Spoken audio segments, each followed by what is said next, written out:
Hello बच्चों, देखिए आज मैं क्या किया हूँ आप लोगों के लिए, बस आप लोगों के लिए one shot full maths formula video. एक ही वीडियो में सारे मैथ्स की फार्मूले पूरे चैप्टर की with explanation. I am not talking about theorem. Theorem के बारे में नहीं बात करेंगे कि थ्योरम्स क्या, ओनली फार्मूला।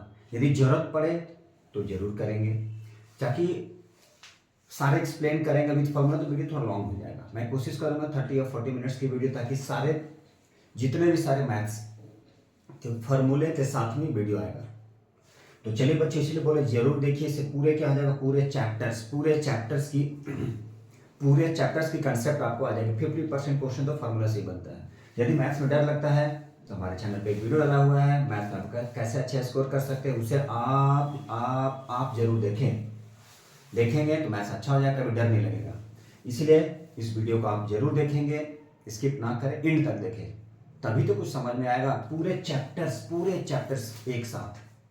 तो चलिए स्टार्ट करते हैं। चलिए बच्चों, पहला जो चैप्टर है वो हमारा है रियल नंबर्स। क्या है पहला चैप्टर? तो पहला जो चैप्टर है वो है बच्चों हमारा रियल नंबर्स। क्या है? Real numbers. तो इस चैप्टर में क्या क्या फार्मूला हो सकता है? मैक्सिमम ज्यादा से ज्यादा क्या हो सकता है, देखिए आपको वेरीफाई करना होगा, वही हो जाएगा।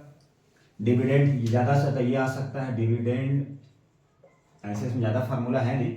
Dividend equal to divisor into quotient plus remainder. अब डिविडेंड है, सपोज कीजिए, मान लीजिए इसे ए लेते हैं, ये बी लेते हैं। मान लीजिए ए एंड बी क्या होना चाहिए? इंटीजर्स होना चाहिए। और क्यू एंड आर मान लीजिए क्या होगा? Real number. तो ए इक्वल टू क्या कर दिए, B into Q plus R. अब यहां पे ये जो आर है ये लाइज करेगा। ये आर का मतलब क्या होगा बच्चों? ये हो गया रिमाइंडर, ये हो गया रिमाइंडर। ठीक है। ए एंड बी क्या है?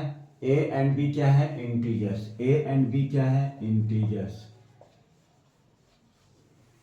ए एंड बी क्या है? इंटीजर्स। क्यू एंड आर क्या है? Whole numbers. Q and R क्या है? Whole numbers. एक ये फार्मूला आ गया। दूसरा प्रोडक्ट से रिलेटेड, मतलब प्रोडक्ट ऑफ टू नंबर क्या हो सकता है? Product of two numbers equal to क्या हो सकता है? Product of two number is equal to product of HCM into LCF. Product of LCM और एचसीएफ की। तो इसे हम लोग कैसे लिख सकते हैं? इसे कैसे लिखा जा सकता है? मान लीजिए दो नंबर है, कोई है ए एंड बी। तो A and B product of two numbers. Product किसकी? Product HCF. दो नंबर ए एंड बी। तो यहां पे लिखेंगे एचसीएफ। किसकी एचसीएफ? ए एंड बी की। एलसीएम किसकी? ए एंड बी की। ठीक है। जिस दो नंबर को product of two number, suppose कीजिए 3 एंड 4 हो सकता है, 5 एंड 6 भी हो सकता है। तो प्रोडक्ट ऑफ टू नंबर क्या हो जाएगा? Is equal to product of LCM into HCF. एक और प्रोडक्ट मान लीजिए लिख सकते हैं इसे फर्स्ट नंबर और इसे लिख सकते हैं सेकेंड नंबर। फर्स्ट नंबर लिख सकते हैं या सेकेंड नंबर। अब इसे लिख सकते हैं एचसीएफ इंटू एलसीएम। यहां से फार्मूला बना सकते हैं। मान लीजिए फर्स्ट नंबर की फार्मूला करना है, तो क्या करेंगे? HCF into LCM divided by second number. ठीक है। अब यहां पे करते हैं, मान लीजिए सेकेंड नंबर, तो क्या हो जाएगा? HCF LCM by first number. ये कर सकते हैं। दूसरा, आप चाहें तो यहां से एचसीएफ इक्वल टू क्या करेंगे? Product of two number divided by LCM. मतलब यहां से first number second number divided by LCM. तो यहां पे क्या आ जाएगा बच्चों? एचसीएफ। अब यहां पे आप एलसीएम करेंगे तो क्या आ जाएगा? इधर आ जाएगा एचसीएफ। ऐसे कर सकते हैं ये। तो ये चैप्टर जो था रियल नंबर में, इससे ज्यादा कुछ नहीं हो सकता है। अब हम लोग स्टार्ट करते हैं। अब चलते हैं हम लोग किस पे? पॉलिनोमियल्स। जो सेकेंड चैप्टर है बच्चों वो हमारा क्या है, पॉलिनोमियल्स। तो पॉलिनोमियल्स में देखते हैं क्या होता है, पॉलिनोमियल्स में क्या क्या फार्मूला आ सकता है, चलिए उसे हम लोग जानते हैं। पॉलिनोमियल्स में क्या क्या फार्मूला बच्चों आता है। चैप्टर 2, चैप्टर 2 क्या है हमारा, पॉलिनोमियल। क्या है, पॉलिनोमियल। क्या है बच्चों, पॉलिनोमियल्स। तो पॉलिनोमियल्स क्या है, ये चैप्टर 2, ये क्या है बच्चों, चैप्टर 2। तो चैप्टर 2 में क्या है, तो चैप्टर 2 में है पॉलिनोमियल्स। तो देखिए जो चैप्टर 2 में जो पॉलिनोमियल्स है आता क्या, पॉलिनोमियल्स होता क्या है, जल्दी में थोड़ा सा देख ले। जो पॉलिनोमियल्स है ये होता है in the form a0 a1 x मतलब power 1 a2 x square plus dot dot dot an x की पावर n। कहने का मतलब क्या, इस फॉर्म में होता है ये, इन द फॉर्म ऑफ, मतलब क्या, इसका मतलब ये हो गया, जैसे आप बोल दे यहाँ पे 4x प्लस 5, यस ये भी एक पॉलिनोमियल है। दूसरा 4x square plus 5x plus 6 plus minus कुछ भी हो सकता है, ये भी पॉलिनोमियल है। 4x cube minus 5x square plus 5x plus 6 plus minus भी हो सकता है, ये भी एक पॉलिनोमियल है। 4x की power 4 plus 5x cube minus 6x square plus 6x plus 9, ये भी एक पॉलिनोमियल है। तो ये जो पॉलिनोमियल है ये सारा इस फॉर्मेट में आता है ये, ठीक है, कांस्टेंट टर्म में आता है ये, सॉरी ये कांस्टेंट टर्म में आता है ये। तो ये जितने भी सारे हैं ये क्या है, सारा पॉलिनोमियल्स। क्या है, पॉलिनोमियल्स। लेकिन यहाँ पर क्या है, अब ये डिफरेंट डिफरेंट टाइप्स है, तो ये भी है टाइप्स ऑफ पॉलिनोमियल में आता है। क्या आता है, टाइप्स ऑफ पॉलिनोमियल। ये जितने भी सारे हैं पॉलिनोमियल्स में आ जाएंगे। क्या आ जाएंगे, ये जितने भी देखिए, तो ये जितने भी हैं ये सारे क्या होंगे, ये इस फॉर्मेट में आ जाएगा। किस फॉर्मेट में, ये फॉर्मेट में, a0 a1 x की पावर 1 x की पावर 2। इसमें होता क्या है, ये जो बच्चों an है इसे भी याद ही रख लीजिए, an नॉट इक्वल टू 0, ये फॉर्मूले पे नहीं है फिर भी कंसेप्ट ले लीजिए। an क्या है, नॉट इक्वल टू 0, an क्या है, नॉट इक्वल टू 0। और a1 a2 a3 मान लीजिए यहाँ पे आ जाता है आपका a1 a2 a3 dot dot dot an। तो a1 a2 a3 an क्या होना चाहिए, ये होना चाहिए रियल नंबर्स। क्या होना चाहिए, रियल नंबर। और x की जो पावर है, मतलब पावर ऑफ x की जो पावर है वो नॉन नेगेटिव होना चाहिए, ये याद रखने का है, नॉन नेगेटिव होना चाहिए, x की पावर नेगेटिव में नहीं होना चाहिए। अब टाइप्स में आ गया, तो ये जो टाइप्स आ गया ये आपका क्या कहलाया, ये हो गया टाइप्स ऑफ पॉलिनोमियल। ये बच्चों टाइप्स ऑफ पॉलिनोमियल में आ जाता है। तो टाइप्स ऑफ पॉलिनोमियल में क्या क्या आ जाता है, लीनियर, ये हो गया linear polynomial ax plus b. ये डिग्री टू है तो क्या हो गया बच्चों, तो क्वाड्रेटिक पॉलिनोमियल। ये क्या हो गया, क्वाड्रेटिक पॉलिनोमियल। ये डिग्री 3, ये क्या हो गया, क्यूबिक। पावर 4 क्या हो गया, बाई क्वाड्रेटिक। ये क्या हो गया बच्चों, बाई क्वाड्रेटिक पॉलिनोमियल। तो ये बच्चों क्या आ गया, टाइप्स ऑफ पॉलिनोमियल। अब यहाँ पे आता है रूट्स ऑफ द पॉलिनोमियल। क्या होता है, roots of the polynomial. Root of the polynomial क्या होता है, तो देखिए अब यहाँ पे एक रिलेशन है, ax square plus B X plus C, मान लीजिए यही है, और इसका रूट मान लीजिए alpha, x equal to alpha, मतलब अल्फा की वैल्यू को पुट कर दिए तो ये a alpha plus B alpha plus C ये 0 के इक्वल आएगा, तो इसे हम लोग बोलते हैं रूट्स ऑफ द पॉलिनोमियल। क्या बोलते हैं, रूट ऑफ द पॉलिनोमियल, इसे क्या बोलते हैं, रूट ऑफ द पॉलिनोमियल। अब रिलेशन है,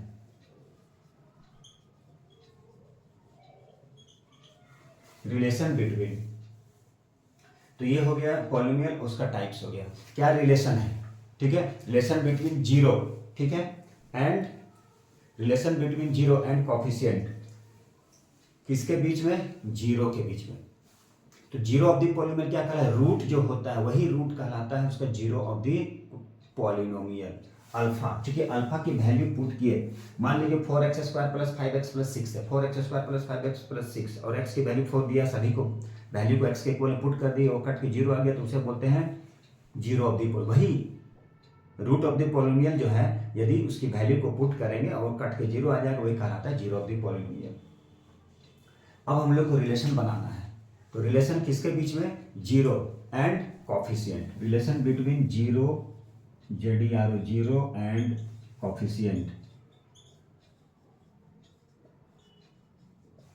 किसके बीच में रिलेशन, जीरो और कॉफिशिएंट, किसके बीच में रिलेशन, तो relation between zero and coefficient. तो देखिए ये होता क्या है, कैसे इसके रिलेशन को हम लोग बिल्ड करते हैं। मान लीजिए अल्फा और बीटा, ठीक है, alpha and beta be the zero of the polynomial. यहाँ पे अल्फा है, दो रूट होता है अल्फा एंड बीटा, मान लीजिए alpha and beta be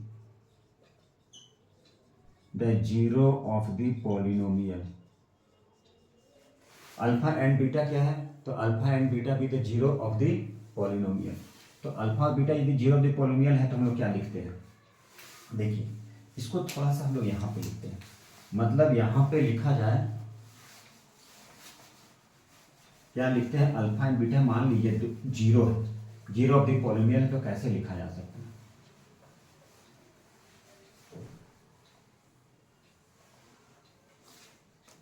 alpha and beta be the zero of the polynomial. तो यहां से लिखते हैं क्या रिलेशन, तो अल्फा और बीटा यदि जीरो है पॉलिनोमियल का तो हम लोग क्या लिख सकते हैं, अल्फा प्लस बीटा, यहां से लिखते हैं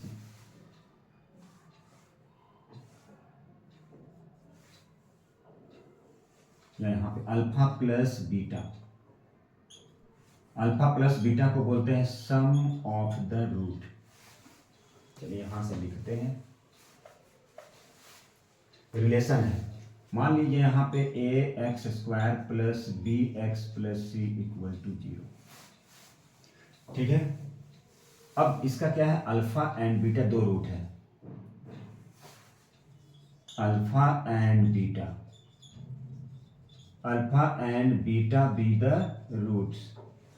जब अल्फा और बीटा यदि इसका रूट है, अल्फा और beta, alpha and beta be the roots, तो उस कंडीशन में हम लोग कैसे करेंगे, मान लीजिए अल्फा और बीटा दो रूट है, तब यहां से आता क्या है,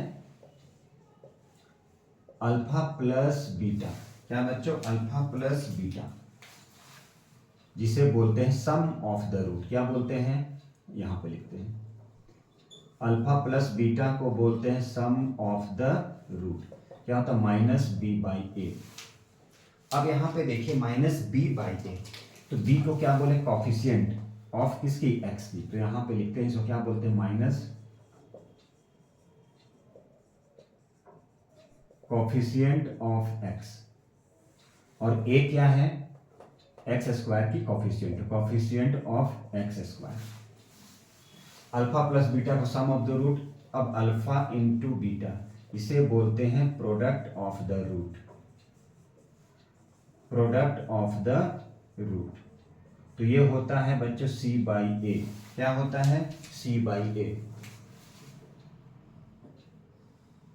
c बाई ए। अब इस c को क्या बोलते हैं, कांस्टेंट टर्म, बाई ए को क्या बोलते हैं, तो ए को क्या बोलते हैं, देखिए जरा किसकी कॉफिशिएंट, x², इसे बोलते हैं कोएफिशिएंट ऑफ x², ठीक है। तो ये एक रिलेशन हो गया, एक फॉर्मूला बन गया। उसके बाद आता है, अब मान लीजिए दो रूट गिवन है आपको, दो रूट गिवन है, ठीक है, और उससे बोला जाएगा कि क्या कीजिए, इक्वेशन बनाइए पॉलिनोमियल की। तो यहां पे number 2, if alpha and beta be the roots, then क्या लिख सकते हैं, x² minus alpha plus beta into x plus alpha into beta. यदि दो रूट गिवन है, आप अल्फा और बीटा दो रूट गिवन है, तो उस कंडीशन में हम लोग क्या कर सकते हैं, पॉलिनोमियल जो है उसकी इक्वेशन फाइंड कर सकते हैं। कैसे, तो इस फार्मूले से। तो ये हो गया x², अल्फा प्लस बीटा को बोलते हैं sum of the root x, alpha into beta क्या बोलते हैं, प्रोडक्ट ऑफ द रूट, क्या बोलते हैं, प्रोडक्ट ऑफ द रूट, ठीक है। यही तो है।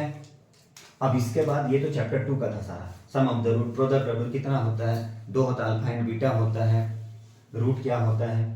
तो चलिए ये था हमारा पॉलिनोमियल चैप्टर 2 का।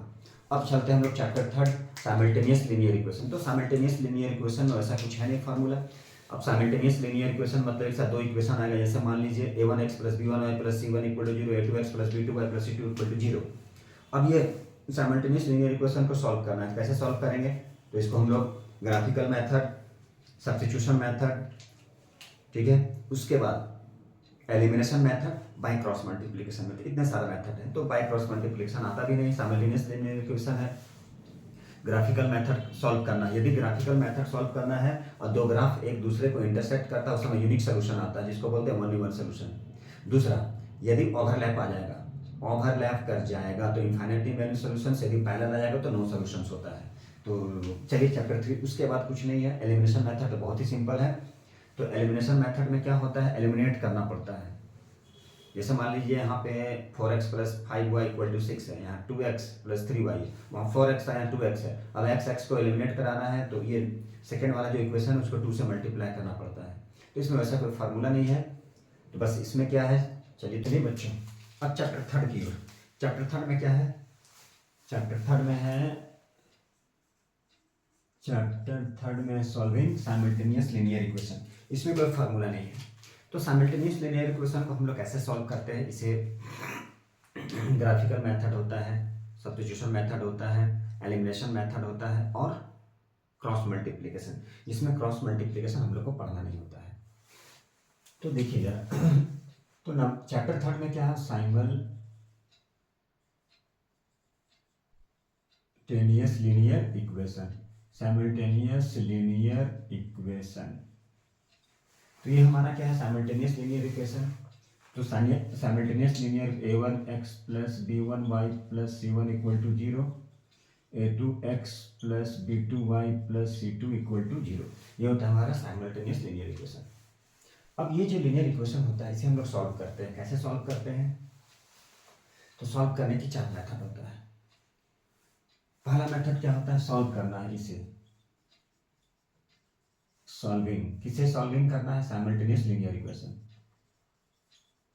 लीनियर इक्वेशन कैसे सॉल्व करते हैं, बाय ग्राफिकल मेथड। किस मेथड से, ग्राफिकल मेथड। तो ग्राफिकल मेथड आता है, सब्स्टिट्यूशन मेथड आता है। अच्छा पहले ग्राफिकल मेथड। तो ग्राफिकल मेथड में क्या आता है, जिसमें आता है यूनिक सोल्यूशन। क्या आता है, यूनिक सोल्यूशन। तो यूनिक सोल्यूशन क्या होता है, यूनिक सोल्यूशन का मतलब होता है only one solution. Only one solution जो है, इसे ही हम लोग बोलते हैं, क्या बोलते हैं, इसे बोलते हैं यूनिक सोल्यूशन। जब ओनली वन सोल्यूशन होता है तो इसे हम लोग बोलते हैं यूनिक सोल्यूशन। तो यूनिक सोल्यूशन कब होता है, इसके ग्राफ हम लोग देखे हैं। मान लीजिए क्या है, ये हो गया हमारा x, वो ये है x', ये है हमारा y, इधर नीचे y'। तो यूनिक सोल्यूशन में क्या, मान लीजिए एक ग्राफ इधर जा रहा है, ग्राफ इस तरह से जा रहा है। मान लीजिए इसको इंटरसेक्ट कर रहा है यहाँ पे p, अल्फा और बीटा। मान लीजिए कितना इक्वेशन, ये हो गया यूनिक सॉल्यूशंस। कब होता है, जब ग्राफिकल मेथड से सॉल्व करते हैं। यदि दो ग्राफ आया, मान लीजिए इस इक्वेशन का एक ग्राफ, इस इक्वेशन से एक ग्राफ, दो ग्राफ। अब जब दोनों ग्राफ है कहाँ पे इंटरसेक्ट कर रहा है, किसी एक पॉइंट में, तो उसे बोलते हैं हम लोग यूनिक सोल्यूशन। इसका ओनली वन सोल्यूशन, एक ही सोल्यूशन होता है। अब यहाँ पे क्या, इनफाइनाइटली मेनी सोल्यूशन। एक होता है infinitely many solutions, infinitely many solution. और एक होता है नो सॉल्यूशन। क्या होता है, एक होता है बच्चों हमारा नो सॉल्यूशन, जिसमें कोई सॉल्यूशन नहीं होता है। कैसे समझेंगे कोई सॉल्यूशन नहीं होता, मान लीजिए इनफाइनाइटली मेनी सॉल्यूशन, दो ग्राफ लिए, ये हो गया वाई एक्सिस और ये हो गया हमारा एक्स एक्सिस, ये है वाई एक्सिस। यदि दोनों ग्राफ क्या हो जाए, एक दूसरे के पैरेलल, सॉरी, जब दोनों ग्राफ क्या हो जाए, जब दोनों ग्राफ ओवरलैप कर जाए, जब दोनों ग्राफ क्या कर जाए, ओवरलैप कर जाए। देखिए ये सपोज कीजिए एक ग्राफ है, लाइन L1 है, दूसरा ग्राफ इसी में आ जाए, तो यहाँ पे L1 और मान लीजिए दूसरा ग्राफ L2, दोनों क्या कर जाए, एक दूसरे को ओवरलैप कर जाए। मतलब ये जो लाइन है L1 एंड L2 ओवरलैप, क्या कर जाए, दोनों एक दूसरे को ओवरलैप कर जाए। एक लाइन है, इसी पे दूसरा ग्राफ आ जाए, उसे बोलते हैं ओवरलैपिंग। तो उस कंडीशन में क्या होता है, इनफाइनाइटली मेनी सॉल्यूशंस। और नो सॉल्यूशन क्या होता है, यदि ग्राफ एक दूसरे के पैरेलल आ जाए। मान लीजिए ये L1 है, ये L2 है, ये हमारा क्या है, ये है y एक्सिस, और ये बच्चों क्या, ये है x एक्सिस।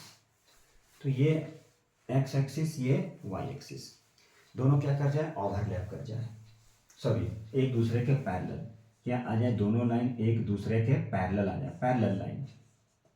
L1 और L2 की जब हम लोग ग्राफ प्लॉट करेंगे तो दोनों एक दूसरे के पैरेलल आ जाएगा। यदि पैरेलल आता है तो उसे बोलते हैं नो सॉल्यूशंस। और दूसरा भी मेथड है, दूसरा मेथड क्या है बच्चों, ये तो ग्राफिकल मेथड था जिसमें इतना सारा कंडीशन आया था, क्या आया था, unique solution, infinitely many solutions और नो सॉल्यूशंस। ठीक है,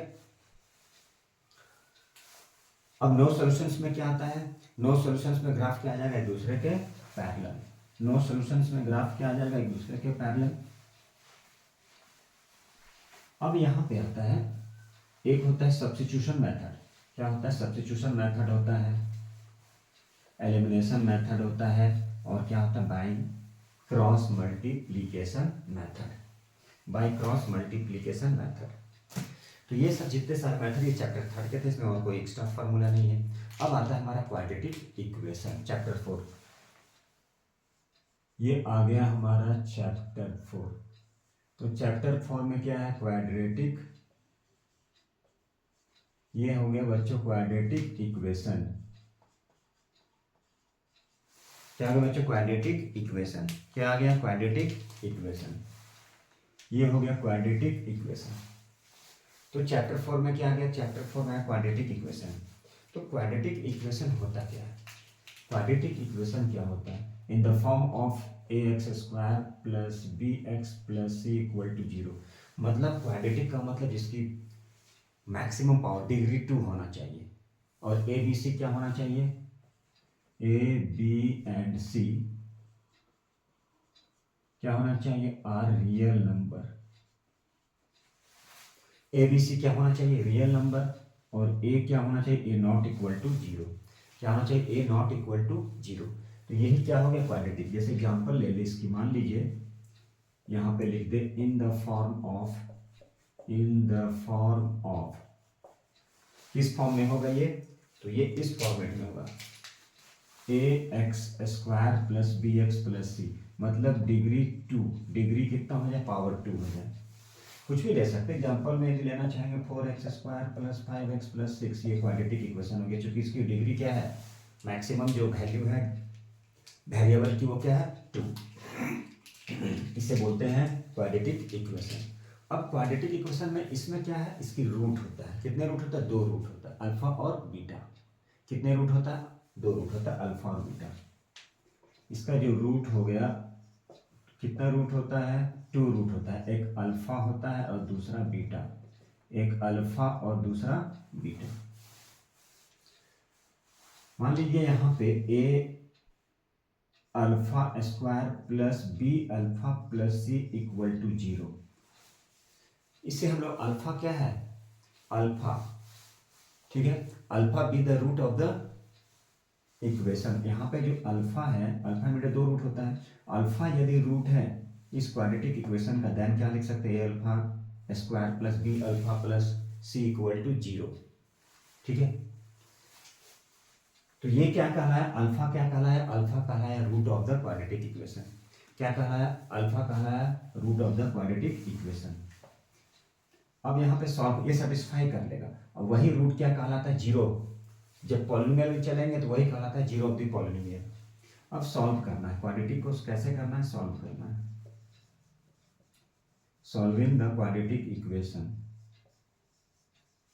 solving the quadratic equation. Quadratic equation को सॉल्व करना है, तो क्वाड्रेटिक इक्वेशन कैसे सॉल्व करेंगे, तो इसके लिए 2 मेथड होता है। कितना मेथड होता है, तो इसके लिए 2 मेथड। कितना मेथड है, 2 मेथड है। तो 2 मेथड में क्या क्या आता है, एक आता है पहला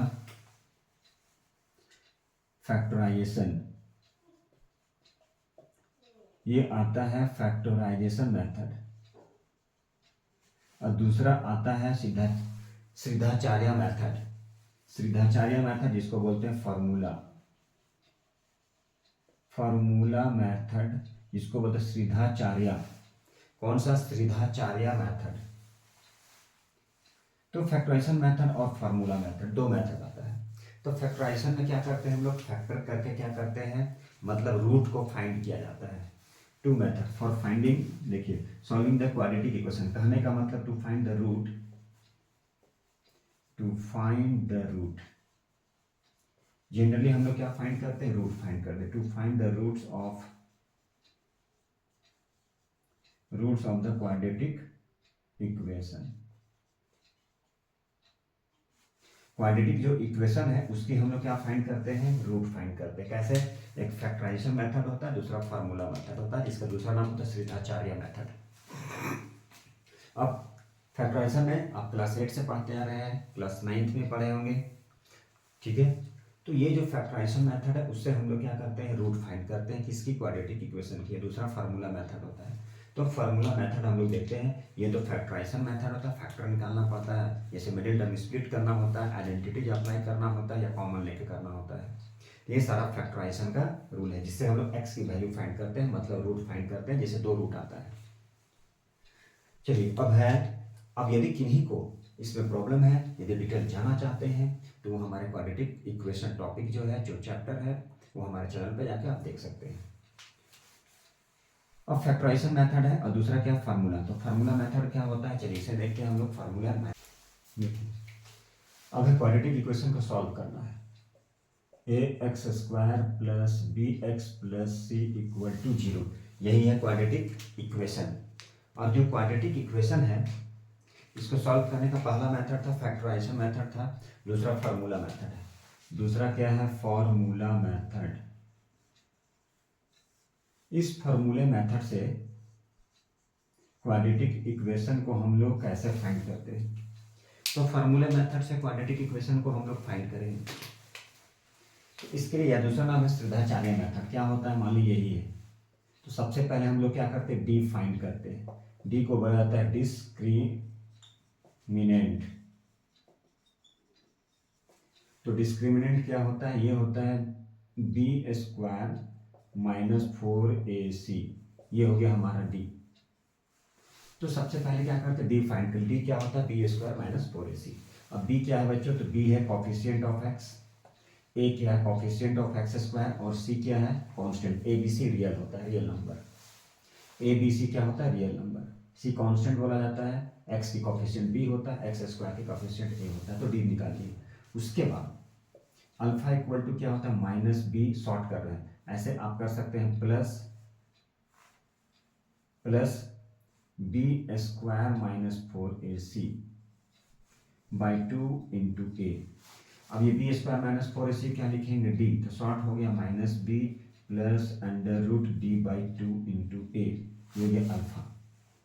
फर्स्ट रूट मतलब x की वैल्यू, ये हो गया बीटा माइनस b माइनस, अब एक ही में लिख रहे d बाई 2 इंटू ए, तो d क्या होता है, तो d की जगह में b² माइनस 4ac। अब चाहे तो इसे एक साथ में लिख सकते हैं, क्या लिख सकते हैं, चाहे तो एक ही बार में आपको यदि फाइंड करना है रूट, तो उसके लिए आप क्या करेंगे, minus B plus minus under root D by 2 into A. इस फार्मूले से डायरेक्ट हम लोग निकाल सकते हैं, एक बार प्लस लेंगे और एक बार माइनस लेंगे। जैसे अल्फा यहाँ पे प्लस था और यहाँ बीटा यहाँ पर क्या है माइनस, ये माइनस तो बोथ साइड दोनों में भी है, माइनस बी प्लस यहाँ माइनस। यदि हम चाहें तो यहाँ डायरेक्ट प्लस कर दिए और माइनस कर दिए, मतलब एक बार प्लस लेंगे और एक बार माइनस लेंगे, तो ये हमारा डायरेक्ट हो जाएगा। अब यहाँ पे b² माइनस 4ac रियल कब होगा, जब d जो है ग्रेटर देन इक्वल टू 0 होगा। d का मतलब b² minus 4ac greater than equal to 0 होगा, तब जाके वो क्या बन जाएगा, वो बन जाएगा रियल। अब हम लोग जानते हैं nature of the root. Nature of the roots of the quadratic equation. क्या नेचर है? नेचर ऑफ द रूट जानते हैं। तो चलिए दूसरा क्या है? Nature of the root. तो नेचर ऑफ द रूट क्या है? Nature of the roots of the quadratic equation. Nature of the roots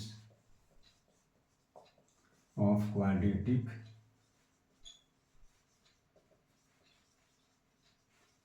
equation. क्या है नेचर? किसका nature? Nature of the root of quadratic equation. तो देखिए नेचर ऑफ द रूट में quadratic equation क्या है? A X square plus B X plus C equal to 0। A X square plus B X plus C equal to 0। ये बोला कि nature of the roots of quadratic equation, उसकी nature जानना है। जैसे डी इक्वल टू क्या होगा? B square minus 4ac। Alpha क्या है? Minus B plus D by 2 into A. Beta क्या है? बीटा क्या है? माइनस बी, वहाँ प्लस था, minus B minus under root D by 2 into A. अब हम लोग क्या जानेंगे? जब डी ग्रेटर देन 0 हो, जब डी इक्वल टू 0 हो और जब डी लेस देन 0 हो। डी का मतलब क्या? डिस्क्रिमिनेंट। तो यहाँ पे नेचर ऑफ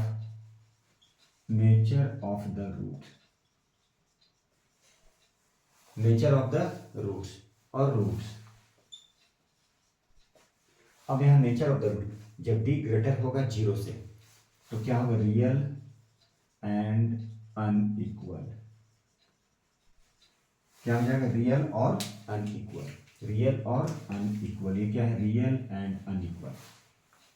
तो रूट्स क्या आ जाएगा? Minus B plus minus D by 2 into A. कहने का मतलब यहाँ पे यदि डी की वैल्यू 0 से ग्रेटर होगा तो उस कंडीशन में एक्स की जो वैल्यू होगा minus B plus D by 2 into ए, और एक होगा minus B minus D by 2 into A. ये दो अलग अलग है, एक साथ में लिख लिए इसे हम। मतलब जो रूट फाइंड करेंगे वो क्या आ जाएगा? दोनों अलग अलग आएगा। इसी का मतलब हो गया रियल तो आएगा ही, साथ साथ में अनइक्वल।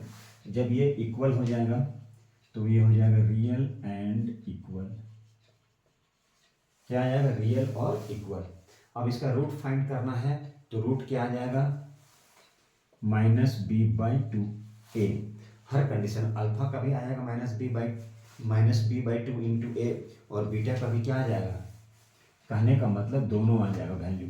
अल्फा भी आ जाएगा माइनस बी बाई 2 ए और बीटा भी आ जाएगा माइनस बी बाई 2 ए। कब? जब डी की वैल्यू 0 हो। मतलब क्वेश्चन में लिखा रहेगा 4x square plus 5x plus 6। तो सबसे पहले ABC ले लिए, डी की वैल्यू निकाल लिए। उसके बाद क्या करेंगे? देखेंगे डी ग्रेटर है और इक्वल है, डी ग्रेटर देन और इक्वल टू।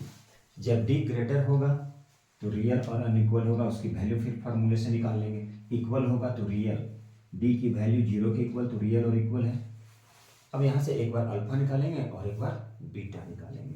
तीसरा, जब डी की वैल्यू लेस देन 0 तो कोई रियल रूट नहीं होगा, नो रियल रूट्स। इसका रियल रूट्स नहीं निकलेगा, ठीक है। और रूट्स में नन, कुछ भी नहीं। इसे बोलते हैं नेचर ऑफ द रूट। अब इसे जब क्वेश्चन सॉल्व करेंगे, आप लोगों को मान लीजिए इसको क्वेश्चन में इंप्लीमेंट करना है। आप चाहें तो इसमें क्वेश्चन में इंप्लीमेंट कर सकते हैं, कुछ भी क्वेश्चन ले सकते हैं। मान लीजिए क्वेश्चन ले लेते हैं यहाँ पे छोटा सा question, 4x square minus 5x plus 6। तो सबसे पहले आप क्या निकालेंगे? D equal to b square minus 4ac। B कितना है? -5 की स्क्वायर माइनस 4, ए क्या है 4, सी क्या है 6। ये हो गया 25 माइनस 4 4 या 16, 16 6 या 96। अब ये हो गया, ये plus minus minus greater of the sign minus, ये लेस देन 0 है, मतलब नो रियल रूट्स होगा, इसकी वैल्यू नहीं निकाल सकते हैं। तो ऐसे सबसे पहले चेक करना पड़ेगा हमें। यदि डी का वैल्यू ग्रेटर होता 0 से तो रियल और अनइक्वल होता, इसमें अल्फा और बीटा की वैल्यू निकाल सकते थे। तो इस तरह से ये जो था हमारा क्वाड्रेटिक का हो गया। अब क्वाड्रेटिक से वर्ड प्रॉब्लम आता है, इससे कोई फार्मूला नहीं है, वर्ड प्रॉब्लम को पढ़ना है और उसको क्वाड्रेटिक के फॉर्म में लाना पड़ता है। अब नेक्स्ट, चलिए बच्चों, अब हम लोग स्टार्ट करते हैं चैप्टर 5 की फार्मूला। चैप्टर 5 की फार्मूला अब हम लोग चलते हैं चैप्टर 5। ये हम लोग का क्या होता है, वन शॉर्ट वीडियो जिसमें सारे फार्मूले विथ एक्सप्लेनेशन। तो चैप्टर 5 क्या है, एपी। एपी को बोलते हैं एरिथमेटिक प्रोग्रेशन। जीपी भी होता है, एपी जीपी भी होता है ज्योमेट्रिक प्रोग्रेशन, जो आप लोग टेंथ में तो आईसीएसई बोर्ड वाले पढ़ते हैं, आप लोग पढ़ेंगे वो 11th में। तो एपी का मतलब हो गया एरिथमेटिक, ये आए बच्चों एरिथमेटिक प्रोग्रेशन। एपी क्या होता है बच्चों, तो एपी होता है, एपी को बोलते हैं एरिथमेटिक प्रोग्रेशन। कौन सा प्रोग्रेशन बच्चों, arithmetic progression. AP is called arithmetic progression. ये होता क्या है, एरिथमेटिक प्रोग्रेशन होता क्या है, वैसा सीक्वेंस जिसमें क्या होता है, in which each term differ from its preceding term by a constant. कहने का मतलब क्या हुआ कि वैसा सीक्वेंस जिसमें क्या होता है, ईच टर्म, हर एक टर्म जो होता है वो क्या होता है, differ from its preceding term by a constant. कहने का मतलब क्या, मान लीजिए सपोज कि एग्जांपल से हम डायरेक्ट समझते हैं, मान लीजिए 3 है, 4 है, 5 है, 6 है, डॉट डॉट डॉट। तो क्या ये एपी में है, कैसे मालूम करेंगे ये, अब हर अगले में से प्रीसीडिंग वाले को सब्ट्रैक्ट करेंगे तो जो भी नंबर आएगा वो हमारा क्या होगा, कांस्टेंट होगा। जैसे ये जो 3 होता है इसे बोलते हैं फर्स्ट टर्म, डायरेक्ट हम लोग एग्जांपल पे चल रहे हैं। अब यहां से माइनस कर दीजिए, जैसे सीडी के बारे में बात कर रहे हैं हम, कॉमन डिफरेंस, कॉमन रेशियो, ये होता है जीपी में। अब 7 से 6 को माइनस कर दीजिए, 6 से 5 को माइनस कर दीजिए, 5 से 4 को माइनस कर दीजिए, 4 को 3 से माइनस कर दीजिए, कांस्टेंट टर्म आएगा, वही कांस्टेंट टर्म क्या कहलाता है, कॉमन डिफरेंस। सीडी को क्या बोलते हैं, इसे बोला जाता है कॉमन डिफरेंस। क्या होता है बच्चों, ये होता है हमारा कॉमन डिफरेंस। तो ये क्या हो गया, ये हो गया एपी। हर अगले में से पिछले वाले को माइनस कर देंगे टर्म को, तो क्या आ जाएगा, कांस्टेंट टर्म आएगा, कांस्टेंट आता है, जिसे हम लोग क्या बोलते हैं, कॉमन डिफरेंस। ये पहचान है, क्या ये एपी में है, बोले यस सर जी, हाँ एपी में है। माइनस किए कांस्टेंट, ये कांस्टेंट नंबर आया, एक कांस्टेंट नंबर आया, वही क्या कहलाया, कॉमन डिफरेंस। और ये सारे मिलके क्या बन गया, एपी। यही होता है हमारा एपी। तो एपी में मान लीजिए nth टर्म फाइंड करना है, कौन सा टर्म, nth टर्म फाइंड करना है। तो nth टर्म कैसे फाइंड करते हैं, nth टर्म मतलब टी एन, कहीं भी होगा ए एन, इसे बोलते हैं nth टर्म। क्या बोलते हैं बच्चों, इसे बोलते हैं nth term. A1 A2 A3 A4 5 6 7 8 9 an, nth term. मान लीजिए यहाँ पे कुछ क्वेश्चन आ जाएगा, 10th टर्म फाइंड करना है, क्या फाइंड करना है, to find the nth term from the end भी होता है, वो भी करेंगे। nth एपी का nth टर्म फाइंड करना कैसे करेंगे, कुछ एग्जांपल ले लेंगे, उससे भी हम लोग फाइंड करेंगे। तो ये टीएन हो गया या एन हो गया। तो nth टर्म कैसे फाइंड करते हैं, इसके लिए फार्मूला आता है, क्या आता है formula, a plus N minus 1 into D, A plus N minus 1 into d. क्या होता है बच्चों, a plus N minus 1 into d. क्या होता है बच्चों, a प्लस एन माइनस 1, क्या होता है बच्चों, a plus N minus 1 into d. तो उसे लोग टीएन बोलते हैं या एन बोलते हैं। तो a plus N minus 1 into d हो गया। लेकिन समझे कैसे इसे, अब फाइंड करना है 11th टर्म, 10th टर्म। तो कैसे, एग्जांपल से एक समझते हैं। ये तो थोड़ी वीडियो हो सकता है लंबा बन जाए, लेकिन बट टेंशन नहीं लेना है और एंड तक देखना है, क्योंकि सारे पूरे जितने भी समझ रहे हैं आप, इतना मोटा बुक है, सारे बुक का एक ही वीडियो में, वन वीडियो, ठीक है, फुल मैथ की कंसेप्ट विथ क्या फार्मूला। अब सपोज कीजिए कुछ एग्जांपल ले लें, 3 5 7 9, ठीक है, 3 5 7 9। अब इसकी फाइंड करना है हमें। ये क्या हो गया बच्चों, सबसे पहले आप समझिए ये क्या है। तो ये बोलेंगे कि ये एपी में है। क्या है बच्चों, ये एपी में है। ये एपी में कैसे पता चला, माइनस कर दिए, ये होता, इसे बोलते हैं ए को बोला जाता है फर्स्ट टर्म। सीडी कितना हो गया, कॉमन डिफरेंस, माइनस करते जाए 11 माइनस 9, चेक करके देख लिए 2 आ रहा है, सारे में देख लिए 2 आ रहा है, मतलब जी हाँ ये एपी में है। तो यदि पूछा जाएगा आपसे क्या फाइंड करना है, nth टर्म, ठीक है, क्या फाइंड करना है, इसमें nth टर्म फाइंड करना है। तो t यदि 10 टर्म दिया रहेगा तो t 10 लिखेंगे। यहाँ पर है क्या, यहाँ पर तो कुछ नहीं, डॉट डॉट डॉट। यदि यहाँ पे हम 20 कर दें तो टोटल टर्म कितना हो गया, n हो गया हमारा 20। तब आप बना सकते हैं इसे, तब आप सॉल्व कर सकते हैं। अदरवाइज क्या होगा, n, इसमें क्या फाइंड करना था, इसमें फाइंड करना था nth टर्म। मान लिया nth टर्म फाइंड करना, क्या फाइंड करना है बच्चों, nth टर्म। तो आप इसमें nth टर्म कैसे फाइंड करेंगे, nth टर्म कैसे फाइंड करेंगे। तो बच्चों nth टर्म कैसे फाइंड करेंगे, तो देखिए इसमें n है क्या, यदि लिखा रहता है 20th term, dot dot dot dot, पहले से सॉल्व करते हैं। tn क्या होता है, a plus N minus one into D. A क्या है बच्चों, फर्स्ट टर्म 3, n है क्या पता नहीं, पता है -1, d कितना है, कॉमन डिफरेंस, सी डी बोलिए या शॉर्ट में d बोलिए, इंटू 2। अब इसे आप सिंप्लीफाई कर देंगे, ये हो जाएगा हमारी आंसर। लेकिन यदि इसे हम लोग थोड़ा सा चेंज करते हैं, अब इसे चेंज क्या किए बच्चों, यहाँ डॉट डॉट डॉट डॉट, ये 20 कर दिए मान लिए, या 40 कर दिए मान लीजिए यहाँ तक, ठीक है। अब इसमें फाइंड करना, मान लीजिए ये 40 है, अब इसे फाइंड करना है, इसमें nth टर्म फाइंड करना है, मतलब 40th टर्म कितना, 40th। अब इसमें 40th टर्म फाइंड करना है, तो इसमें 40th टर्म आप कैसे फाइंड करेंगे, तो t 40 लिखिए, a plus N minus one into d,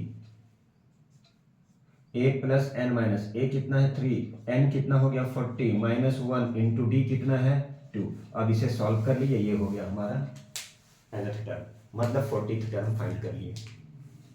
अब इसके बाद आता क्या है, find the nth term from the end of the AP.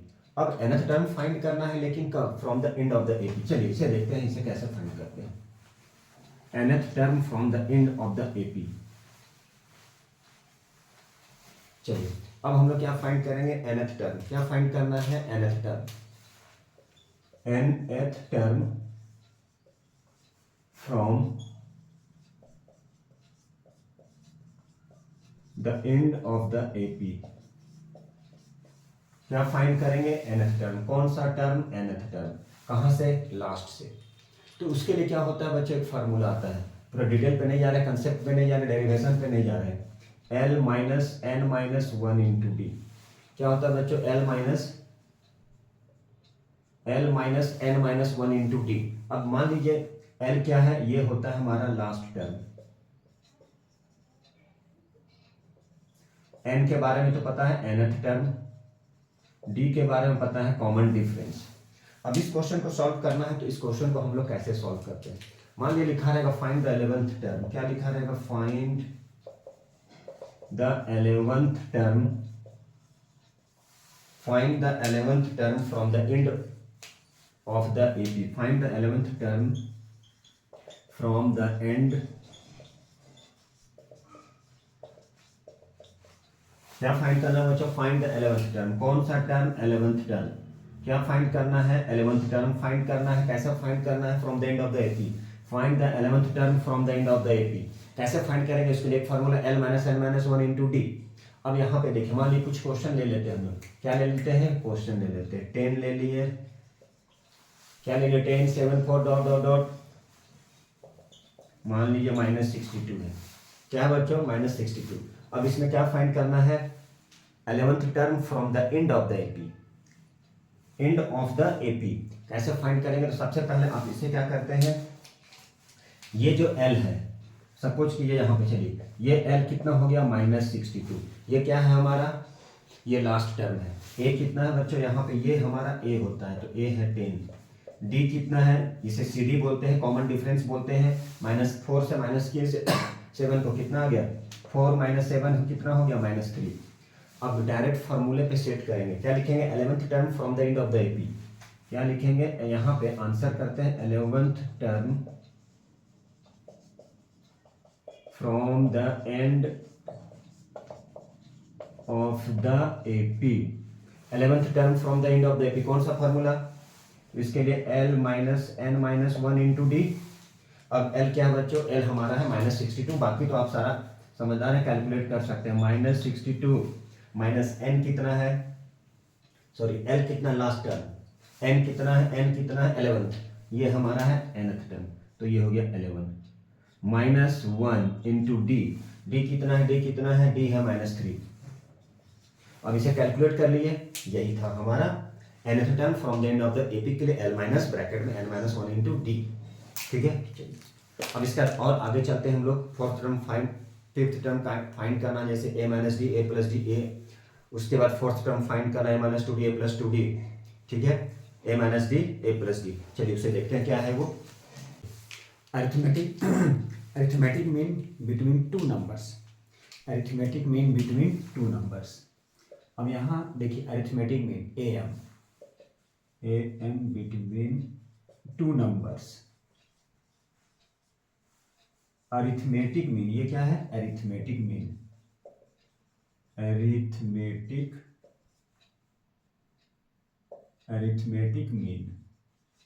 तो arithmetic mean between two numbers ये फाइंड करना है, और इसकी क्या फार्मूला है, कैसे। देखिए ए, कैपिटल ए और बी। ए क्या है, ये जो ए है ये अरिथमेटिक मीन है, are in A P. Small A, capital A, B, are in A P. A क्या है, अरिथमेटिक मीन है। तो ए क्या है, A is the arithmetic mean between A and B. ये जो है ये अरिथमेटिक मीन है between A and B, A and B.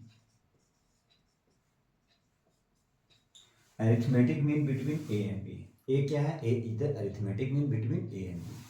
तो इस कंडीशन में अरिथमेटिक मीन कैसे फाइंड करते हैं, a प्लस बी बाई 2। कुछ नहीं करना है, दोनों को प्लस कर देंगे और 2 से डिवाइड कर देंगे। एग्जाम्पल लेते हैं, एग्जाम्पल में क्या करना है, अरिथमेटिक मीन फाइंड करना है। अरिथमेटिक मीन फाइंड करना है किसके बीच में, 13 एंड 19। तो इसकी अरिथमेटिक मीन कैसे फाइंड करेंगे, दोनों को 13 प्लस 19 बाई 2। 13 19 22, 32 बाई 2 कितना आ गया, 16। तो अरिथमेटिक मीन फाइंड करना है बिटवीन टू नंबर्स। कौन से फार्मूला से, दोनों को ऐड कर दिए, a plus B by 2।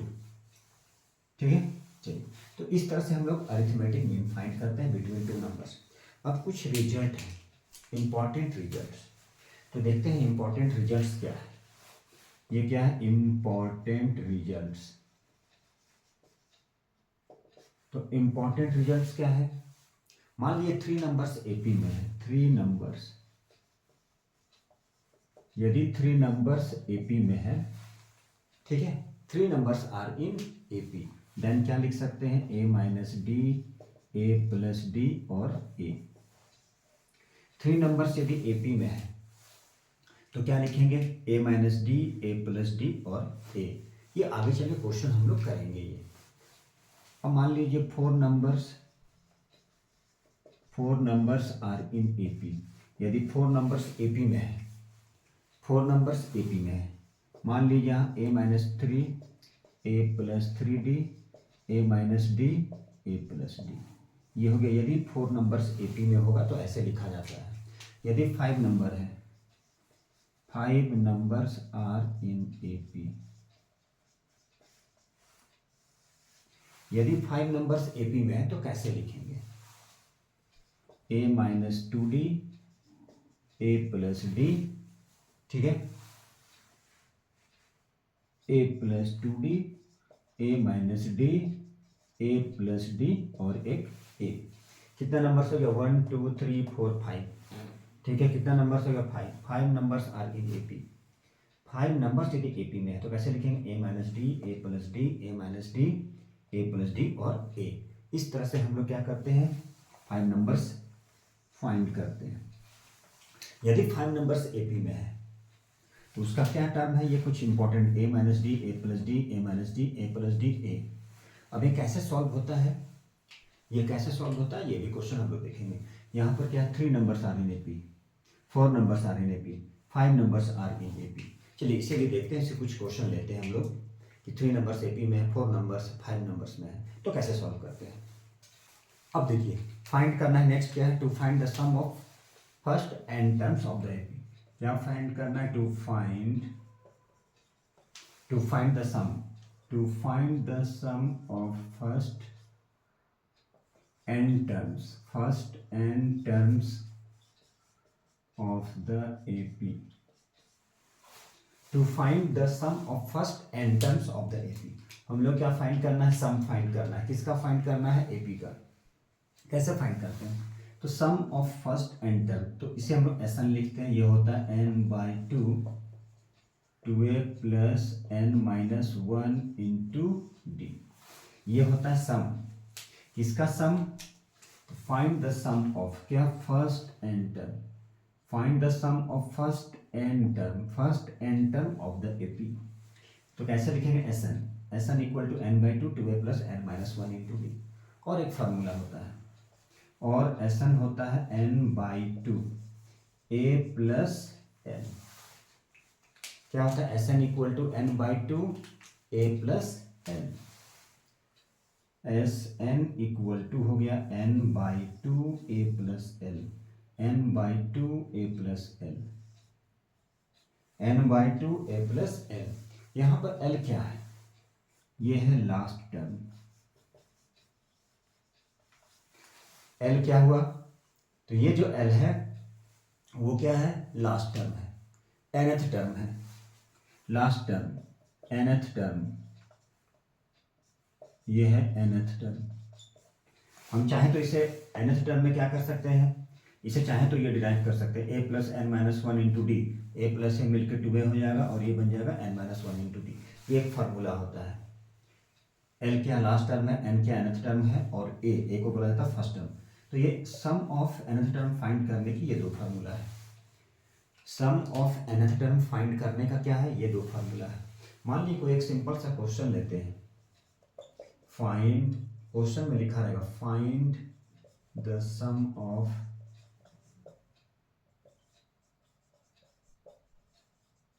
nth term.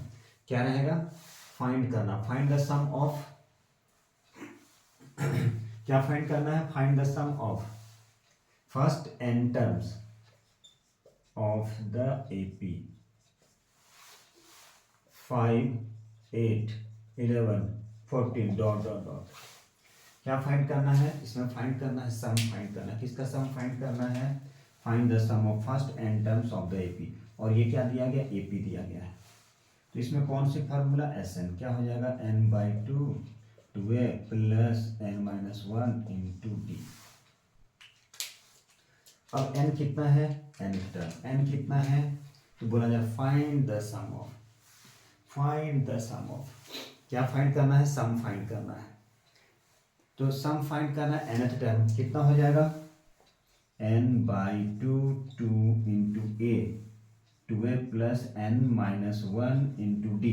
D क्या है? माइनस करते जाइए 14 से 11, मतलब नेक्स्ट में से प्रीवियस कितना? 3 आएगा। इसमें से माइनस की 3 आएगा, 3 आएगा, 3 आएगा। यही कहलाता है डी या कॉमन डिफरेंस।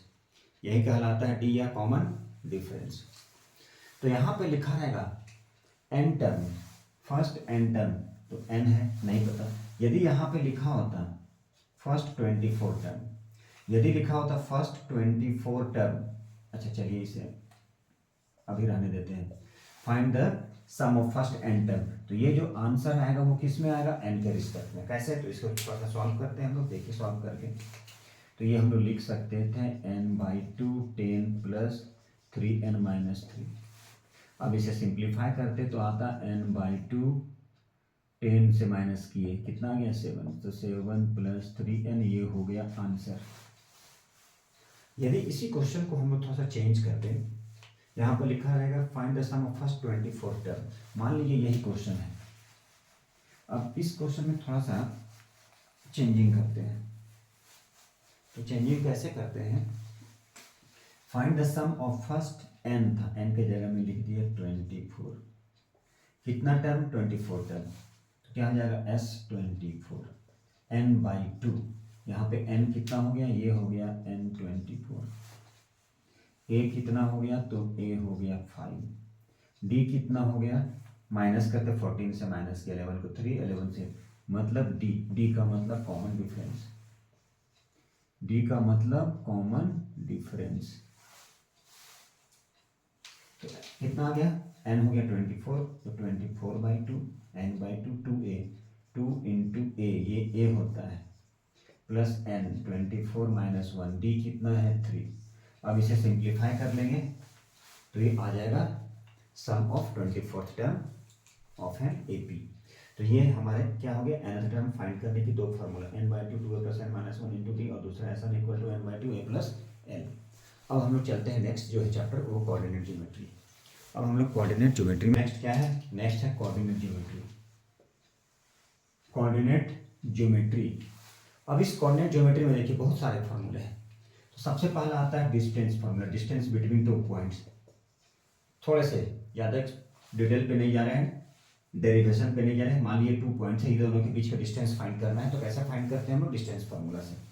मान लीजिए ए की कोऑर्डिनेट है x1 y1, तो ये b का x2 y2, ठीक है। अब ये दोनों के बीच का डिस्टेंस फार्मूला फाइंड करना है, मतलब distance between a and b, a और b के बीच का डिस्टेंस फाइंड करना है। तो कैसे फाइंड करते हैं, इसके लिए फार्मूला होता है √x2 माइनस x1 की whole square plus y2 minus y1 की होल स्क्वायर।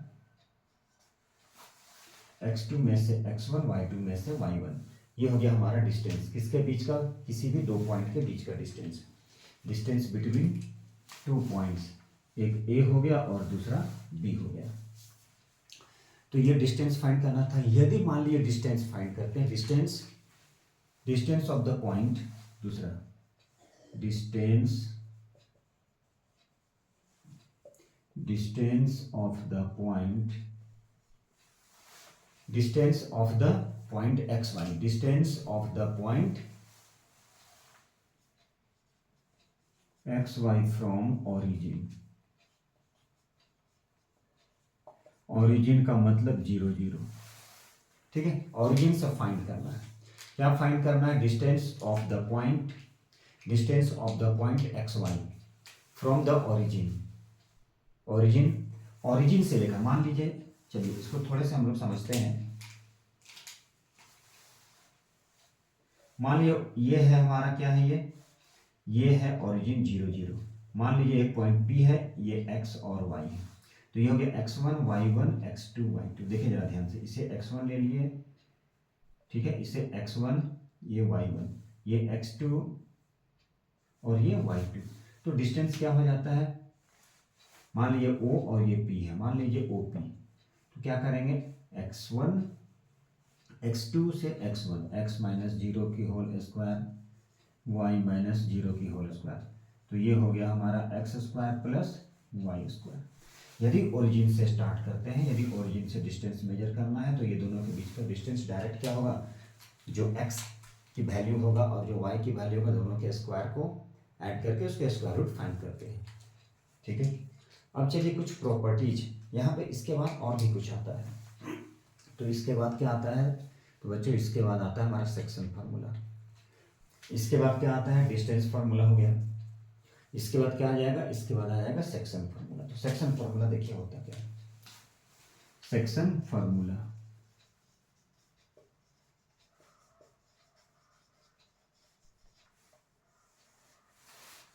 सेक्शन फार्मूला देखिए क्या है। मान लीजिए ये a है और ये b है, a की x2 y2 और a की क्या है x1 और y1, बट इसको डिवाइड करता है, सपोज कीजिए इंटरनली m:n के रेशियो में डिवाइड करता है। कैसे डिवाइड करता है इसे, चलिए इसे हम थोड़ा यहाँ पे इसको इरेज करके यहाँ पे फिर से लिखते हैं।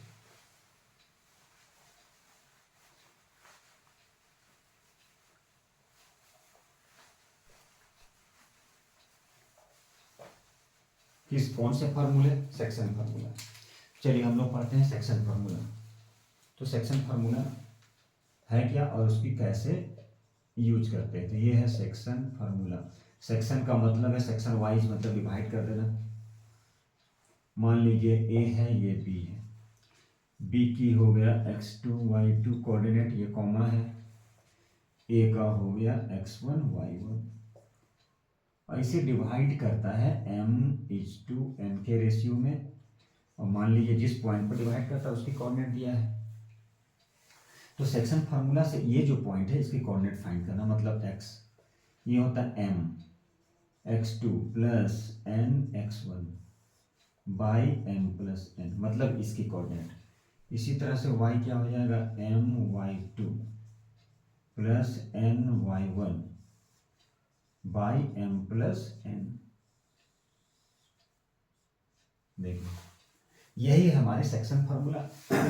मान लीजिए ये एक लाइन है ए बी है, इसमें ए की और बी की दोनों की कोऑर्डिनेट दिया गया है और इसे क्या कर रहा है m/n के रेशियो में डिवाइड कर रहा है।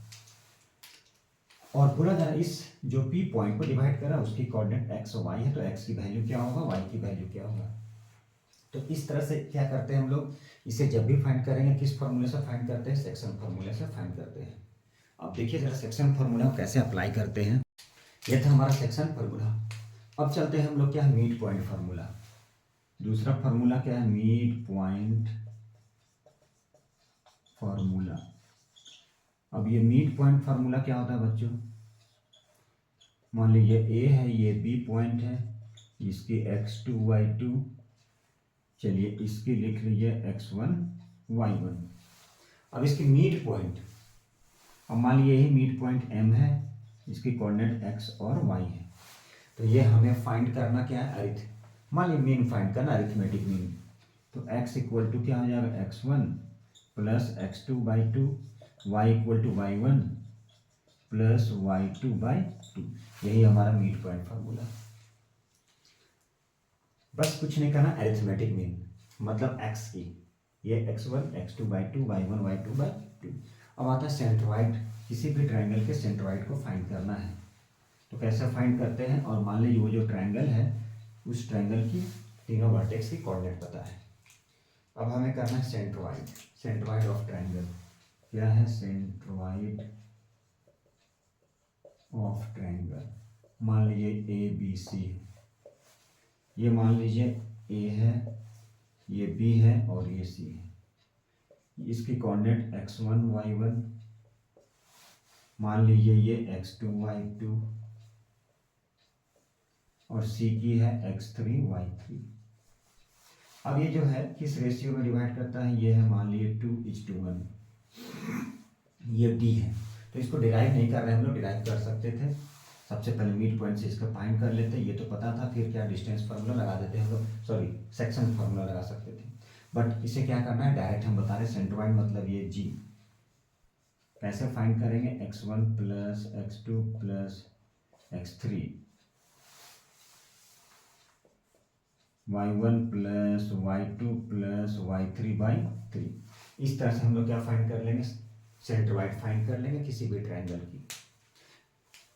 तो ये हो गया हमारा मिड पॉइंट भी हो गया, x1 plus x2/2 y1 plus y2/2। और ये सेंट्रोइड फाइंड करना है किसी भी ट्रायंगल की। तो सेंट्रोइड जी क्या हो जाएगा, x1 plus x2 plus x3 y1 plus y2 plus y3। इसकी कोऑर्डिनेट, इसकी कोऑर्डिनेट और इसकी कोऑर्डिनेट दिया रहेगा, तो सेंट्रोइड फाइंड कर सकते हैं हम लोग। अब चलिए कुछ प्रॉपर्टीज है, तो कुछ प्रॉपर्टीज को जान लेते हैं, उसके बाद फिर हम लोग नेक्स्ट चलेंगे ज्योमेट्री की ओर। चलिए बच्चों अब प्रॉपर्टीज जानते हैं हम लोग, किसकी प्रॉपर्टीज, क्वाड्रिलेटरल की। तो प्रॉपर्टीज ऑफ क्वाड्रिलेटरल, तो देखिए हम लोग पढ़ रहे थे कोऑर्डिनेट ज्योमेट्री की पूरी फार्मूला और कंसेप्ट।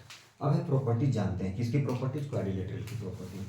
तो यहाँ पर लिख लेते हैं प्रॉपर्टीज ऑफ क्वाड्रिलेटरल। किसकी प्रॉपर्टीज, क्वाड्रिलेटरल की, ठीक है। तो अपोजिट साइड्स क्या होता है, आर इक्वल और डायगोनल। तो क्वाड्रिलेटरल में हम लोग चलते हैं, सबसे पहले रेक्टेंगल चलते हैं, फिर स्क्वायर चलेंगे। ये हमारा रेक्टेंगल। तो ये जो रेक्टेंगल होता है उसमें अपोजिट साइड्स क्या होता है, ये और ये इक्वल है, ये और ये इक्वल है, मतलब अपोजिट साइड्स। अपोजिट साइड्स क्या है, इक्वल, और डायगोनल क्या है, अपोजिट साइड्स। और डायगोनल भी क्या है, डायगोनल जो है वो भी क्या है, इक्वल है। डायगोनल भी क्या है, डायगोनल्स आर इक्वल। अब चलते हैं स्क्वायर में। स्क्वायर में क्या होता है, all sides are equal,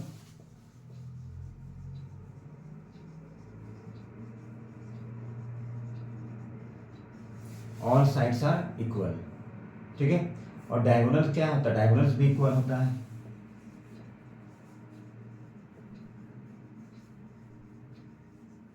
diagonals भी इक्वल होता है। डायगोनल्स क्या होता है, तो डायगोनल्स भी इक्वल होता है।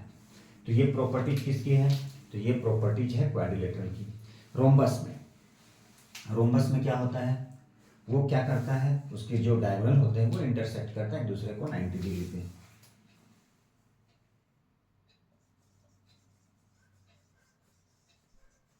रोम्बस क्या होता है, just a parallelogram having opposite sides क्या होता है, इक्वल होता है। तो डायगोनल में क्या होता है, तो डायगोनल जो होता है, डायगोनल चलते हैं रोम्बस में, ठीक है। रोम्बस क्या होता है, not a square, rhombus square नहीं होता। रोम्बस जो है, रोम्बस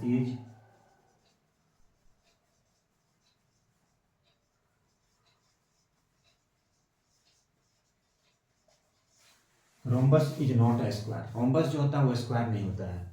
रोम्बस क्या होता है, rhombus is not a square if all the sides are equal, यदि सारा साइड इक्वल होगा, if all the sides are equal, if all the sides are equal, यदि सारा साइड इक्वल हो जाए तो रोम्बस कहलाएगा वो। और डायगोनल क्या होता है इसका, इक्वल नहीं होता है। डायगोनल्स जो होता है, डायगोनल्स आर नॉट इक्वल। तो करता क्या है, इसकी जो डायगोनल होता है वो बाइसेक्ट करता है एक दूसरे को राइट एंगल पे। Diagonal bisects each other, diagonal bisect each other at right angles. इसके डायगोनल जो है एक दूसरे कहाँ पे, राइट एंगल पे कट करता है। तो ये प्रॉपर्टीज है क्वाड्रिलेटरल, इसमें रेक्टेंगल, स्क्वायर, रोम्बस आता है और एक पैरेललोग्राम भी आता है। तो ठीक है, पैरेललोग्राम क्या है, रेक्टेंगल नहीं होता है, उसका अपोजिट साइड्स क्या होता है, इक्वल होता है, डायगोनल इक्वल नहीं होता है। पैरेललोग्राम के डायगोनल जो होता है वो इक्वल नहीं होता है, लेकिन अपोजिट साइड्स क्या होता है, अपोजिट साइड्स इक्वल होता है, डायगोनल इक्वल नहीं होता है। तो इतने सारे जो प्रॉपर्टीज हैं वो किसकी प्रॉपर्टीज, क्वाड्रिलेटरल की प्रॉपर्टीज। तो इस तरह से हमारा क्या हो गया, कोऑर्डिनेट ज्योमेट्री कंप्लीट हो गया। अब हम लोग कोऑर्डिनेट ज्योमेट्री के बाद ज्योमेट्री स्टार्ट करते हैं। तो बच्चों अब देखिए सेक्शन फार्मूला, नेक्स्ट जो आता है वो क्या है हमारा, सेक्शन फार्मूला। तो सेक्शन फार्मूला क्या है, सेक्शन फार्मूला, तो ये सेक्शन फार्मूला क्या है, अब हम लोग बात करेंगे सेक्शन फार्मूले पे। तो ये सेक्शन फार्मूला देखिए जरा क्या है, ये मान लीजिए ये ए है, ये बी है, और एक ए बी जो है, ये ए बी क्या है, एक लाइन है। अब ए की कोऑर्डिनेट यहाँ पे सपोज कीजिए ये है x1, ये है y1, ये x2 और ये है y2। अब ये जो लाइन ए बी है, ए बी लाइन, ये जो ए बी लाइन है, मान लीजिए उसे P पॉइंट पर इसको इंटरसेक्ट करता है, किस रेशियो में, m:n के रेशियो में। जैसे एग्जाम्पल के बारे में बात करें, मान लीजिए ये 4, 3, 5, 6 और इसे 2:3 के रेशियो में डिवाइड करता है, इंटरनली बोल सकते हैं। और ये P जो कोऑर्डिनेट है, सपोज कि ये XY, मतलब इसकी कोऑर्डिनेट फाइंड करना है। तो इसको कैसे फाइंड करेंगे, इसके लिए फार्मूला आता है। अब वो फार्मूला क्या होता है, तो वो फार्मूला होता है AB जो लाइन है, ये जो लाइन AB है जिसमें A की कोऑर्डिनेट x1 y1, B की कोऑर्डिनेट कितना है बच्चों, B की कोऑर्डिनेट x2 y2, ये B की कोऑर्डिनेट x2 y2, और ये P जो पॉइंट है, P पॉइंट xy, इसको किस रेशियो में डिवाइड करता है, इसे m:n के रेशियो में डिवाइड करता है इंटरनली। तो इसे m:n के रेशियो में डिवाइड कर रहा है, तो बोला जा रहा है इस P पॉइंट जो है उसकी कोऑर्डिनेट फाइंड कीजिए। तो इस जो P पॉइंट है उसकी कोऑर्डिनेट कैसे फाइंड करते हैं, तो उसकी कोऑर्डिनेट हम लोग फाइंड करते हैं, ये x, ये होता है mx2 plus nx1 by m plus n, और ये जो y है उसकी कोऑर्डिनेट हो जाएगा my2 plus ny1 by m plus n। ये होता है हमारा सेक्शन फार्मूला। बहुत सारे क्वेश्चन ऐसे आएंगे जो सिंपल है, किसी क्वेश्चन में होता है किस रेशियो में डिवाइड करता है, जिसमें क्या इस P पॉइंट जो है जहाँ पे इंटरसेक्ट करता है इसकी कोऑर्डिनेट पता होगा तो बोला जाएगा किस रेशियो में डिवाइड करता है। ये बहुत सारे क्वेश्चन मिलेंगे, बहुत सारे क्वेश्चन। तो इस तरह के क्वेश्चन सॉल्व करना है। तो चूंकि ये हम लोग कुछ फार्मूले कंसेप्ट और कुछ एक दो कंसेप्ट लेके इसे हम लोग पूरे सारे वीडियो बना रहे हैं। यदि आपको डिटेल्ड चाहिए पूरा तो ये हमारे चैनल में सारे कोऑर्डिनेट ज्योमेट्री की पूरे जितने भी हैं सारे क्वेश्चन सॉल्व किए हुए हैं, आप चाहें तो वहाँ पे जाके देख सकते हैं। अब मान लीजिए सपोज सिंपल सा क्वेश्चन ले लेते हैं। मान लीजिए ये एक लाइन है ए और एक लाइन है बी, सपोज कीजिए इसकी कोऑर्डिनेट आपने पता है और इसकी कोऑर्डिनेट 5 मान लेते हैं, ये 2 दिया है। इसे सपोज करते हैं 2:1 के रेशियो में डिवाइड करता है, तो बोला जा रहा है इस कोऑर्डिनेट की x और y जो है वो कितना होगा, मतलब P पॉइंट जो है उसकी कोऑर्डिनेट फाइंड करना है। तो आप लोग इस कोऑर्डिनेट को कैसे फाइंड करते हैं, सेम इस फार्मूले से। ये जो 4 है ये बच्चों ये बन गया x1 और ये बन गया y1, ये बन गया x2 और ये बन गया y2, और ये हो गया हमारा m:n। क्या हो गया बच्चों, m:n। क्या हो गया, m:n। ठीक है, ये क्या हो गया, ये हो गया m:n, इसे m:n के रेशियो में m:n। तो ये m:n हो गया। ठीक है, चलिए अब ये हो गया m:n। अब इसे देखते हैं कैसे सॉल्व करते हैं। तो ये हो गया x इक्वल टू, तो x इक्वल टू क्या हो गया mx2, m का मतलब 2, x2 x1 y1 x2 5 plus n में कितना है 1 इंटू क्या हो जाएगा x1 क्या है 4 बाई m प्लस n का मतलब 2 प्लस 1। अब ये 10 प्लस 4 बाई 3 14 बाई 3, तो 1 हो गया, आंसर आ गया। इस पॉइंट मतलब P जो पॉइंट है उसमें x की वैल्यू, x की कोऑर्डिनेट। अब यहाँ y क्या हो जाएगा my2, m क्या है 2, x1 y1 x2 y2, y2 में क्या है 2 तो 2 प्लस n क्या है 1 इंटू y1 क्या है 2 बाई m प्लस n का मतलब क्या हो गया 2 प्लस 1, 2 2 या 4 प्लस 2 बाई 3। अब इसको सॉल्व कर लीजिए, ये हो गया हमारा आंसर। तो इस तरह से हो गया, ये हमारा हो गया सेक्शन फार्मूला। इसके बाद आता है मिड पॉइंट। समझ लिए अरिथमेटिक मीन, मिड पॉइंट।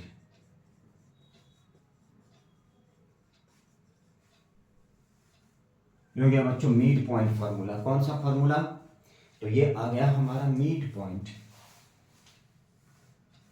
ये लाइन A है, ये लाइन B है, ये है x1, ये है y1, ये है x2 और ये है y2। अब मिड पॉइंट फार्मूला ये हो गया pxy। अब हमें फाइंड करना है इसकी मीन, मतलब अरिथमेटिक मीन, सिंपल सा अरिथमेटिक मीन। क्या करेंगे x1 x2 by 2 y1 y2 by 2, simple सा x1 plus x2 by 2 y1 plus y2 by 2। इसको सॉल्व करना 4 3 5 6 सब बोला जाएगा, मिड पॉइंट फाइंड कीजिए x1 plus x2 by 2 y1 plus y2 by 2। तो ये क्या हो जाएगा, ये हो जाएगा हमारा मिड पॉइंट फार्मूला। इसके बाद आता है सेंट्रोइड ऑफ ए ट्रायंगल।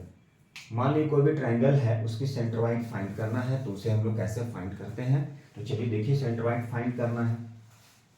अब सेंट्रोइड फाइंड करना है, चलिए यहाँ पे to find the centroid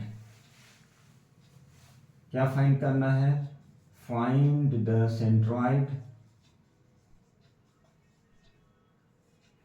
of a triangle. क्या फाइंड करना है, सेंट्रोइड फाइंड करना। किसकी सेंट्रोइड फाइंड करना है, ट्रायंगल की। तो find the centroid of A triangle. कोई भी ट्रायंगल है, मान लीजिए उसकी सेंट्रोइड फाइंड करना है तो कोई भी ट्रायंगल है, मान लीजिए उसकी सेंट्रोइड फाइंड करना है। ये ए है, ये बी है और ये सी है। इसमें क्या है, ए की कोऑर्डिनेट पता है x1 y1, ये पता है x2 और y2, ये पता है x3 और y3। ठीक है, चलिए अब इस अपोजिट वर्टेक्स से जो लाइन ड्रॉ करें मीडियन कहलाता है। मान लीजिए डी है, तो ये किस रेशियो में डिवाइड करता है, इसे सेंट्रोइड 2:1 के रेशियो में डिवाइड करता है। अब इसी की पूछा जा रहा है कोऑर्डिनेट क्या होगा। तो बाद में इसको हम लोग यदि प्रूफ करना होता, डिराइव करना होता, तो सबसे पहले मिड पॉइंट थ्योरम लगा के ये फाइंड करते हैं हम लोग, x1 + x2/2 y1 + y2/2, फिर यहाँ पे डिस्टेंस फार्मूला यूज करते हैं। तो वो डेरिवेशन चूंकि करना नहीं है अभी, चूंकि एग्जाम का टाइम है, ठीक है। तो इसकी सेंट्रोइड फाइंड करना है, उसके लिए क्या होता है formula, x1 + x2 + x3/3, y1 + y2 + y3/3। तो ये होता है हमारा सेंट्रोइड ऑफ ए ट्रायंगल। क्या होता है बच्चे, सेंट्रोइड ऑफ अ ट्रायंगल। तो ये होता है हमारा सेंट्रोइड ऑफ ए ट्रायंगल। अब इसके बाद आता है बच्चों, इसके बाद जो टॉपिक स्टार्ट करेंगे वो टॉपिक होगा हमारा ट्रिगोनोमेट्री। तो चलिए देखते हैं ट्रिगोनोमेट्री में क्या क्या आता है, ट्रिगोनोमेट्री में क्या क्या करना है। बहुत सारे टी रेशियो है, T ratio related with some angle होता है। उसके बाद आता है आपको हाइट एंड डिस्टेंस, फिर आइडेंटिटीज। तो चलिए इतने सारे चीज़ को कवर करना है हमें।